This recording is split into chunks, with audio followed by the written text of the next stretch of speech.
দিয়ে বাটা মাছের ঝোল করব। আলু কটা ভেজে নিয়েছি,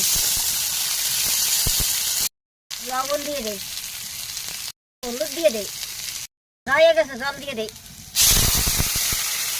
আর একটু করে লবণ দিয়ে দেই, হলুদ দিয়ে দেই, ঢাকা দিয়ে দেই, ঢাকাটা খুলে দেই, কুমড়োর ডুগাগুলো দিয়ে দেই, বাটা মাছগুলো দিয়ে দেই, তাই নামিয়ে নেবো, সোমবার দেবো। তেল দিয়ে দেই, জিরে দিয়ে দেই, আদা দিয়ে বাটা দিয়ে দেবো তরকারিতে। তরকারি হয়ে গেছে, নামিয়ে নেবো।